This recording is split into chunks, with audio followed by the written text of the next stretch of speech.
Bu? Baik, yang cari nafkah siapa? Beda antara kerja dengan nafkah. Saya ulang ya, beda antara kerja dengan nafkah. Nafkah itu usaha yang diikhtiarkan untuk memenuhi kebutuhan rizki di rumah tangga. Usaha yang diikhtiarkan untuk memenuhi kebutuhan rizki di mana? Rumah tangga. Bentuknya beragam jenis pekerjaan, tapi tidak semua pekerjaan itu sifatnya nafkah. Awas, ini mulai serius nih. Tidak semua pekerjaan itu sifatnya apa? Karena nanti perempuan pun diperkenankan untuk beraktivitas dalam bentuk pekerjaan-pekerjaan dengan dua syarat utama nanti. Satu, bukan dipahami sebagai nafkah. Yang kedua, tidak mengganggu stabilitas di rumah tangga, yang mengabaikan tugas-tugas pokoknya. Nanti saat masuk ke tugas pokok perempuan kita akan bahas itu.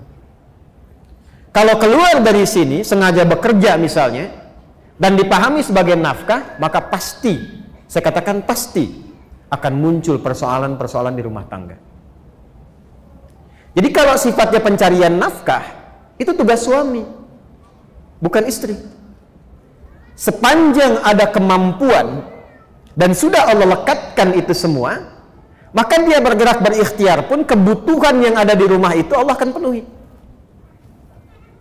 Cara menerangkan gampangnya begini, contoh.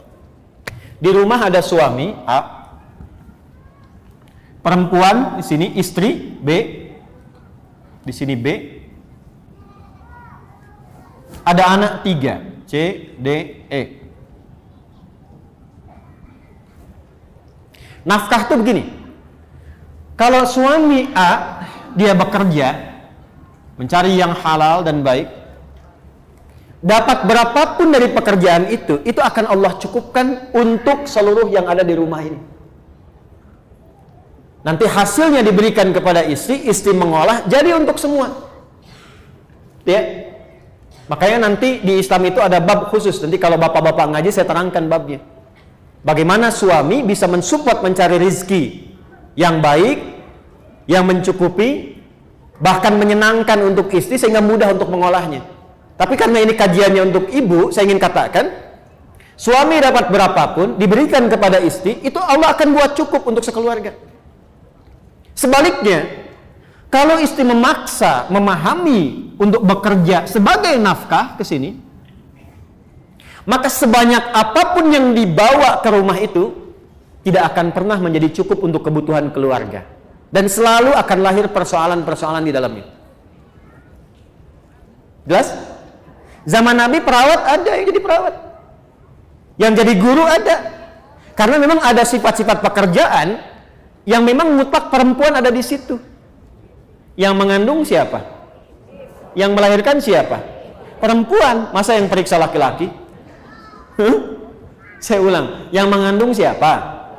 Yang melahirkan siapa? Adu ngababarkeun saha? Istri, perempuan, ibu. Kok yang periksa laki-laki?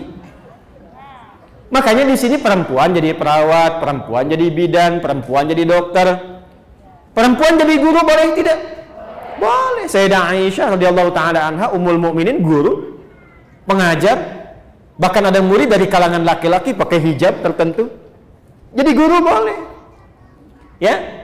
Jadi pengajar boleh, jadi dokter boleh, silahkan. Sepanjang nanti ada bagian-bagian yang tidak boleh kemudian masuk ke dalamnya, karena itu bagian laki-laki. Kalau ibu ingin menyalurkan profesi misalnya, ada bakat tertentu mengajar, silahkan. Tapi jangan jadikan pengajaran itu bagian dari pencarian nafkah. Jelas? Nah, nanti hitung-hitungan kesananya, harusnya kerjasama, kesananya malah hitung-hitungan.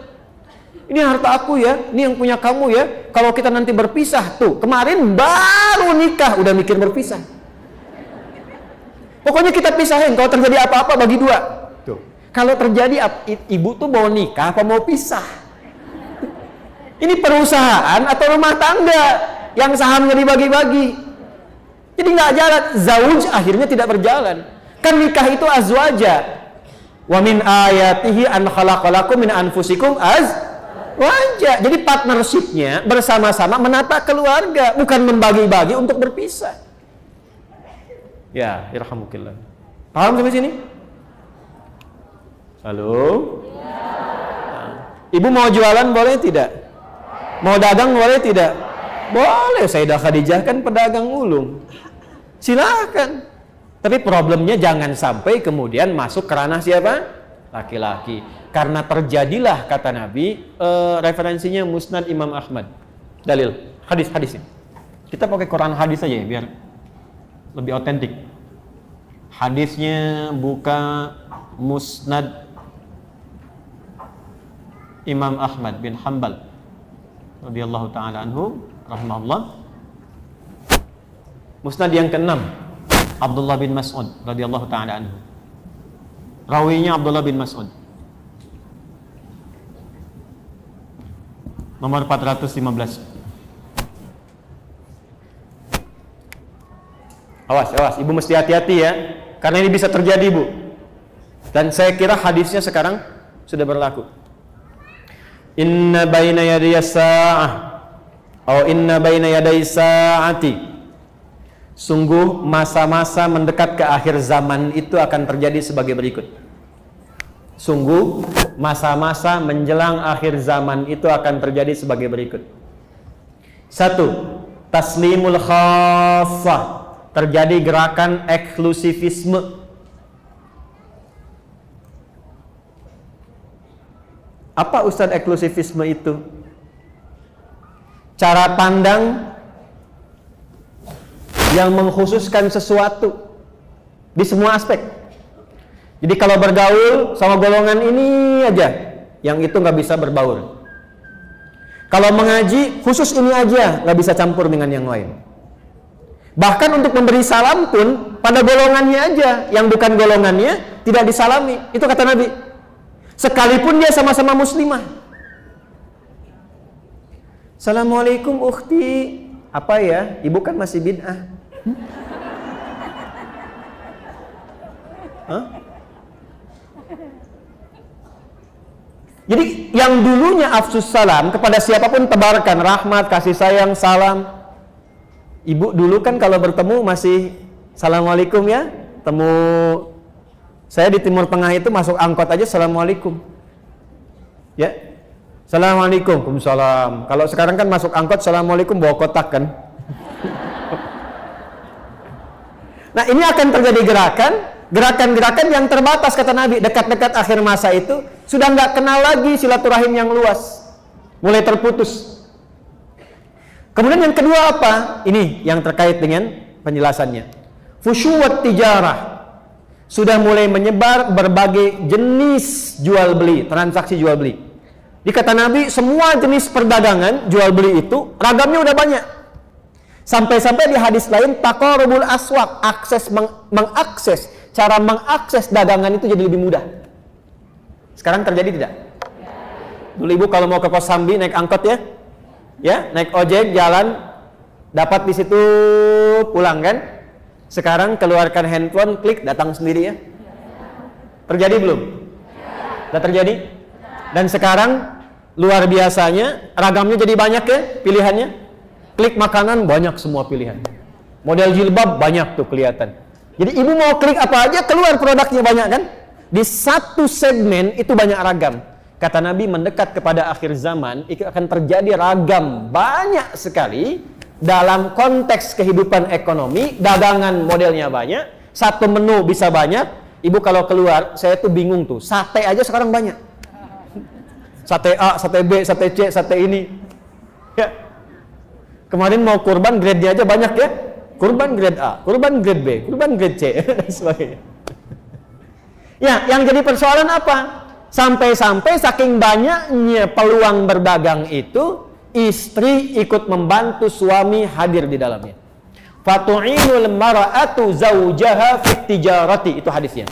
Maka suami mulai melibatkan istri dalam bisnis, dalam dagangnya. Atau kadang-kadang istri inisiatif nyusul suami pengen sama-sama dagang.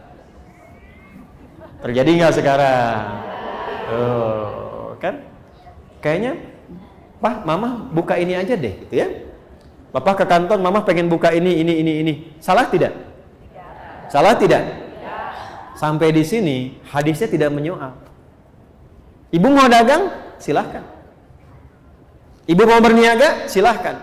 Tapi yang jadi persoalan adalah ketika sudah mulai merasa sukses, baik dan seterusnya, istri naik posisi dan merasa melebihi suami, dan disitulah kemudian mengambil tanggung jawab nafkah dalam kehidupan rumah tangga. Muncul persoalan.